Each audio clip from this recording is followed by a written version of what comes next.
everyone. Hi.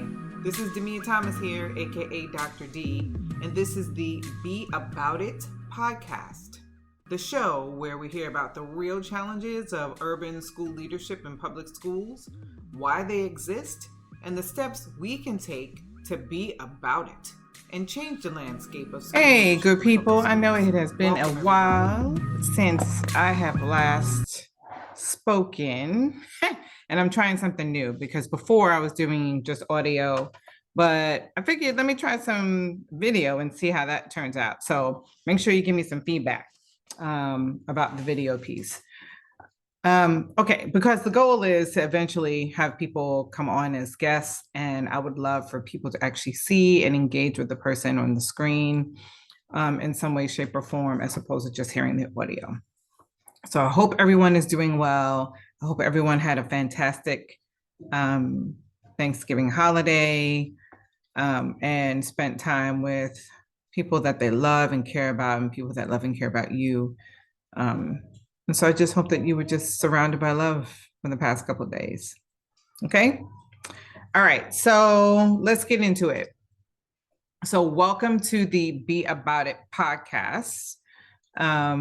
Glad that you all could join us. It's going to be brief. I'm not going to keep you here long, but I have been just thinking about where we are just as the in public education, where we stand right now. And I wanted to share something with you. And hopefully you all can chime in with some comments around your thoughts. But recently I discovered that on November 15th, the House postponed a debate and a final vote on the fiscal year 2024, the educational funding for 2024. And so I'm looking at the Washington Post now because I did some more digging on it. And November 18th, this article is dated November 18th, 7:30 a.m. Eastern Time, the Washington Post. And so I'm just going to read a little snippet for you so that you can get an idea of the the weight of what's happening right now. So here it goes. Here's what key House Republicans are proposing to do with federal public funding for fiscal year 2024. Slash it, especially programs aimed to help students who live in poverty, English language learners, and immigrants and young children. They also want to make sure that not a dime is spent in any class and on any lesson connected to critical race theory or support diversity, equity, and inclusion initiatives created by President Biden. The priorities for 2024 education funding were spelled out in H.R. 5894, the biggest domestic funding bill for the Department of Labor, Education, and Health and Human Services.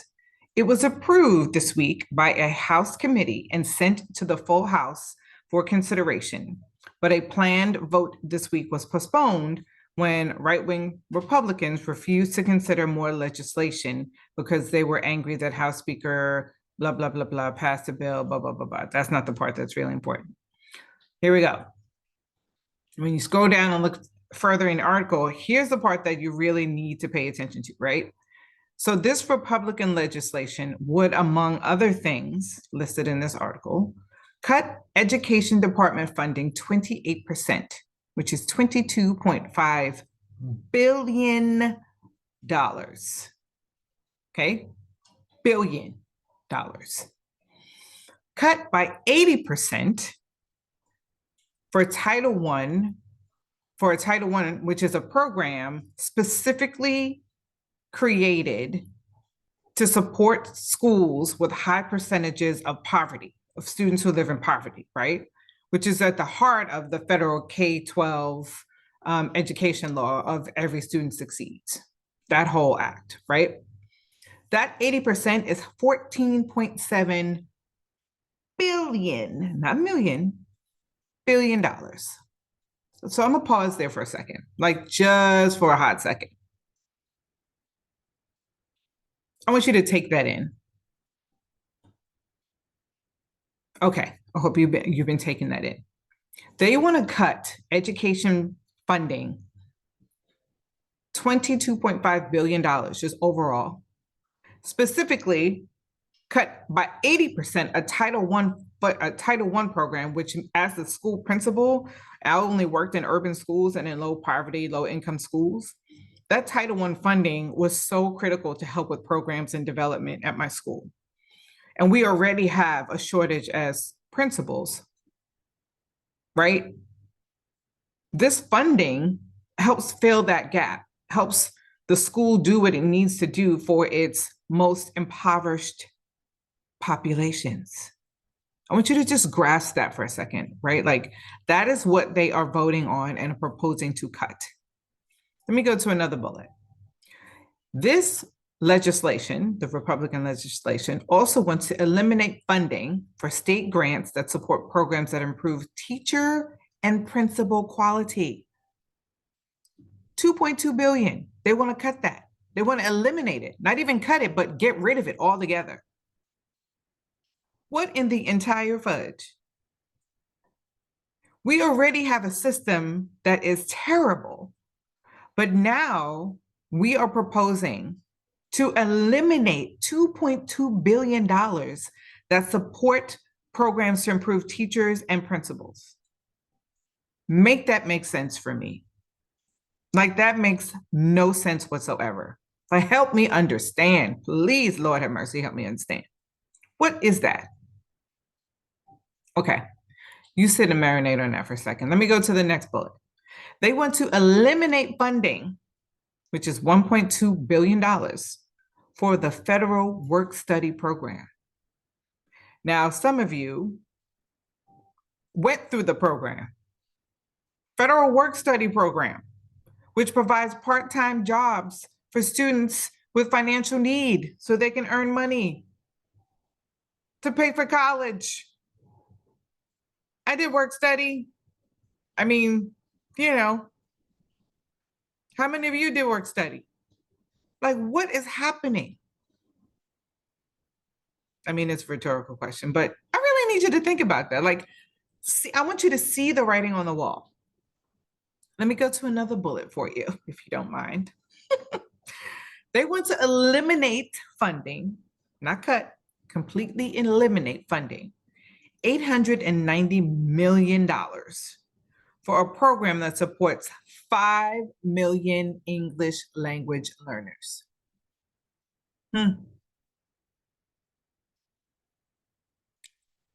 5 million English language learners. They want to cut the program out completely, not cut it by 50%, but get rid of it. So there's 5 things here. They want to cut state department funding, education department funding by $22.5 billion. They want to cut $14.7 billion off the Title I program, which helps schools that service impoverished and low-income communities. They want to eliminate altogether $2.2 billion to support teacher and principal training. Eliminate $1.2 million for federal work study program, which helps people like me earn money in college. And eliminate $890 million for English language learners. Now, I don't know if y'all did the math with all of that, but 14.7 billion, 22.5 billion. I need you to add this up and let me know because I didn't add it up. 2.2 billion, 1.2 billion, and then 890 million. Please tell me what that adds up to, because this show is a lot of money. I mean, when you're in the billions and trillions, it's a lot of money. What are they gonna do with that money? Why are they taking that money away from the people that need it the most? Like, I'm asking the question, I have my own ideas about it, but I really want you to think about that. Like, I'm asking the question for you. Why are we taking away money from people that need it the most in the education system that we say was built to create a workforce when they leave it? It's failing right now. So how are they going to take away more money from a system that's already failing? Like, what? Help me. Help me. Here's the thing. This is the what, right? This is what is happening. Why it's happening? Because lower income, the people on the bottom of the totem pole don't matter. That's why it's happening. That's my opinion. That's why it's happening. History has shown time and time again that that is why this stuff happens. It's just like that's mathing to me. It right? Like that makes sense. Now the how. How as a school leader are you supposed to navigate the already challenging scenario that you have and turn it into something that works for you and your school and your students in your school community, right? So at the current moment, we are spending money that was provided, federal money that was provided as a result of COVID, like the ESSER funds and all those other funds that were given, federal funds, right? Those monies are running out. I think this is the last year, 2024, the school year 23-24 is the last year for spending it. So those monies are pretty much gone right after this year. So what now are districts are one thing. And I'm going to say this because I am a on the boots on the ground, grassroots person. I'm the one who's doing I want to know what we need to do in the school to get the school moving. I don't care about all that bureaucracy at the district level. I've been in it. I don't like it. It's not for me. It's complete BS to me, right? Because if we were really about the business of kids, we would do what we know is right for kids. Forget all of that red tape. Forget trying to please people. It's about what's best for kids, right? We're too polite when it comes to in the education field. We're too damn polite. So now for principals, what this means for you is you need to be really, really strategic around who you're spending, like what you're spending your money on, right? Look around you and see who are the people on your team that are really about the business of kids. Because it's not impossible. You just need to make decisions that are are best for your kids. Like as a school leader, I worked at a elementary school as a principal in Baltimore, and the district used to come in all the time because our school was pretty large and was on the persistently dangerous list, and so we had people coming in all the time, and naturally, they're checking off boxes, and they have these ideas like, oh yeah, you should do this, and make sure you're using this curriculum, and make sure you're using that as a supplement, and make sure you're using these things as a right. And it was completely overwhelming. As a new school leader, I was like, what the heck is going on? Like, what is going on? There was no way that I could pass down all of the initiatives the district was put up in my ear to my leadership team and then to my staff. It would have pushed them over the cliff. So I decided to say, like, to myself, okay, this is what we're going to do, team. Every time someone from the district came in and the leadership team was called and sitting in a meeting for whatever it is, they knew to just say, okay, yep, like take notes and listen, right? And really listen, but just nod and say yes. Because when you are agreeable and the meeting will go much faster, they can get out and then we can have the meeting after the meeting. Because my leadership team and I would sit down after district folks left and filter out the pieces that they told us we had to do and made to the ones that were aligned to what we were already doing. Because they don't come back and check. Like they just want to see your numbers grow. They want to see students making growth because of federal reasons. They want to see your suspension numbers decreasing, all of the things. They're looking at numbers. And so as long as our numbers were making the mark, like showing an increase in academics, a decrease in, things that made us persistently dangerous, they were happy. So I say this to say, school leaders, not every single thing that the district is telling you to do you have to do. Like, you need to have, and this is where your vision and where your planning come into play. You have to have a vision. What is it you want for your school? You have to have an idea of how you want to get there. This means, as a school leader, you need to do some research. What are the practices that work?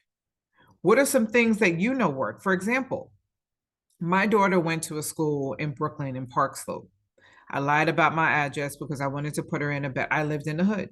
So I wanted to send her to a different school where she could actually be taught something, right? Because I'm a product of the hood. I went to the, my neighborhood hood schools, low income schools, had the free reduced lunch and all that.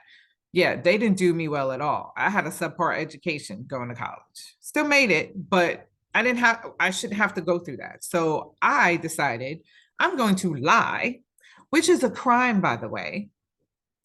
Yeah, I got a friend's address in Park Slope, Brooklyn, and she went to a school in Park Slope. The things that they were teaching her in Park Slope, they weren't teaching in Bedford-Stuyvesant, Brooklyn at all. So I took that experience, that what my daughter was learning, me helping her with her homework and going things, and me doing my research to see like, oh, wow, this really works. Like, what's going on with this that's working for her, right? At every single school event I went to, because I wanted to tap into the other side and see what things were different about their implementation from my school around the corner where I went to school and taught, right? So as a school leader, I took all of that knowledge gained over the years as a teacher, as a student in the school, as a parent of a daughter who went to public school, right? I took all of that, coupled with some more research, and like, okay, I knew what I wanted when I became a principal. I knew every year as a teacher, like that was my dream, to become a school leader, to open up a school of my own. I knew what I wanted. I saw the vision as clear as day. I just needed to make sure I had the pieces in between, at least the big pieces, right? Because I'm a vision person. So I need those West people to help me with the details. But I had the vision. I also had the knowledge and the experience, again, as a teacher, as a student myself, and as a parent. Okay. So once I became a school leader, I knew what I wanted to use. There were things that I wanted to introduce to the staff that wasn't even a part of Baltimore City's curriculum. But we did it. It took work, chunking naturally. There's the way you have to, as an adult learner, how you get adult learners to really buy in and really dig into any initiative is you have to piecemeal it. You have to have them see why this is important, how it can be impactful when it's implemented effectively, right? Like, there are ways that you get your staff to buy into an initiative that you have. And introducing that to the leadership team first, showing them examples, showing them videos, showing them really showing them how this work is possible. Once I had the leadership team on board, we took it home as a team. Now, when the district came in and asked, like, okay, they didn't even ask. They just told us what we needed to be doing. Okay, yep, sure. And again, when they left, we sat down as a leadership team and decided, okay, so how is what they want already fitting in to what we're doing? And what piece of data will we use to show the district that we're moving kids in the way that they need to be moved? We're changing the culture of the building, right? So I, just to bring it home is you need to have a plan. Have a plan, even if it's just a bit, like have a vision for what it is you want for your school. Have a vision, see it clearly, be able to articulate it with your like without any hesitation, any stammering, any stalls, or any, you need to have that eat, live, drink, sleep, walk, talk that vision. Because the more you do that, the more your leadership team will believe in you and they will adopt that vision. The more that, and once they do, then there's power in numbers, right? What is your vision? And I'm saying this to say that this stuff that's happening here, the Washington Post article, I need you to check it out. It came out November 18th, and it is titled, What House Representatives Want to Do to Public Education Funding by Valerie Strauss. Okay. I want to say it again. 22 billion in the education department cut. 14.7 billion for Title I programs for low and income schools. Eliminate 2.2 billion that supports teachers and principals. Eliminate 1.2 billion for a federal work study program for low income students like me to make money in college. Eliminate funding, $890 million for English language learners. They're about to vote on this, y'all. This is for fiscal year 2024.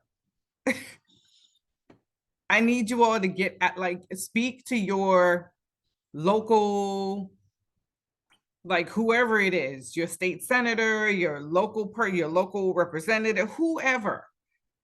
Get people together and tell them no about this voting. Tell them not to cut this money. Okay.